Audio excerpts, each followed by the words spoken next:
जब देश के अलग अलग हिस्से में भोजपुरी बोलने समझने वाले लोगों के साथ कोई अत्याचार करने की कोशिश करेगा, पीडीए का फुल फॉर्म मालूम है आप लोगों को? पारिवारिक डकैत अलायंस। कहूंगा कि चाहे रही मुंबई दिल्ली,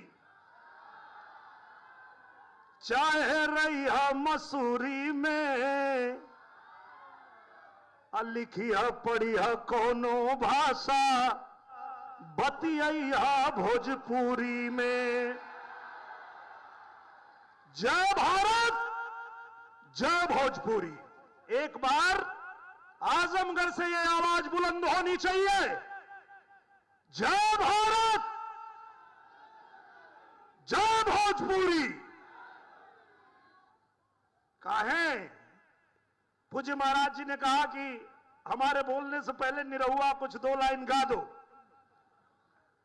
तो निरहुआ एक भोजपुरी कलाकार है पूज्य महाराज जी, और आपके आशीर्वाद से हम अपने भोजपुरी भाषा के लिए काम करते हैं।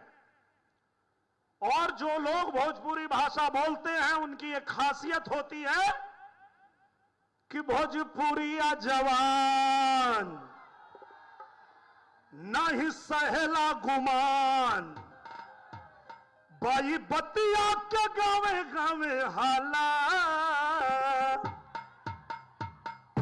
निरहुआ रिक्शा वाला, निरहुआ रिक्शा वाला, निरहुआ रिक्शा वाला, निरहुआ रिक्शा वाला।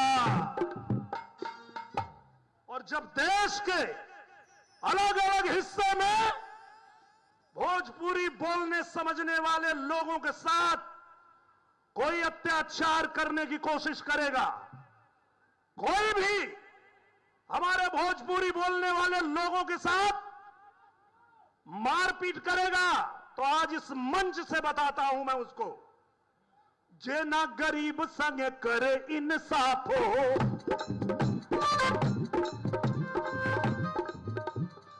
ए भैया रही ले हम करे खिलाफ हो। आपको पता है आजमगढ़ में मुझे चुनाव लड़ने की जरूरत क्यों पड़ी? क्योंकि यही परिवारवादी वाले लोग जो आजमगढ़ में आकर के और यहां नौटंकी करते हैं कि हम यहां पीडीए बना रहे हैं। पीडीए का फुल फॉर्म मालूम है आप लोगों को? पारिवारिक डकैत अलायंस।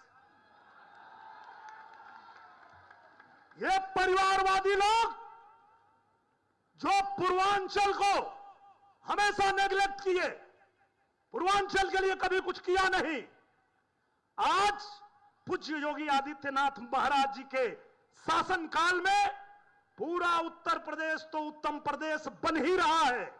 मेरा उत्तर प्रदेश नंबर 1 राज्य तो बन ही रहा है, साथ में मेरा आजमगढ़ भी चमक रहा है,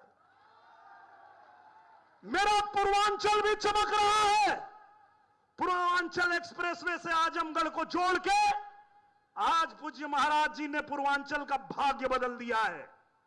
हर क्षेत्र में, शिक्षा के क्षेत्र में देख लीजिए, चाहे आप कनेक्टिविटी देख लीजिए, और अब तो पूज्य महाराज जी ने उत्तर प्रदेश को रोजगार का हब भी बना दिया है। अब किसी को जरूरत नहीं है अपना घर परिवार छोड़ के कहीं और जाने की। हमारे उत्तर प्रदेश में पूज्य महाराज जी ने उद्योग धंधे लगाने शुरू कर दिए। आपके बाल बच्चों के भविष्य के लिए उत्तर प्रदेश को उत्तम प्रदेश बनाया है पूज्य महाराज जी ने। तो धन्यवाद तो बनता है। आप सब जोरदार ताली से पूज्य महाराज जी का धन्यवाद दीजिए कि ऐसे पूज्य महाराज जी ने उत्तर प्रदेश को ऐसा बना दिया है कि कहीं भी जाता हूं बड़े गर्व से कहता हूं कि देवता भी आते जहां साधु के भेष में, देवता भी आते। यही उत्तर प्रदेश है, यही आजमगढ़ की धरती है। देवता भी आते जहां साधु के भेष में। आप भी पधारो कभी उत्तर प्रदेश में, आप भी तो आओ मेरे उत्तर प्रदेश में। क्यों? अवध में राम जन्मे, मथुरा में कान्हा, जहां जन्मी सीता मैया, धाम जहां जन्मी राधा मैया, धाम बरसाना। गए ना आप लोग मथुरा, अयोध्या, काशी? ये वो धरती है जब भगवान को भी जन्म लेना होता है तो इसी धरती पे जन्म लेते हैं।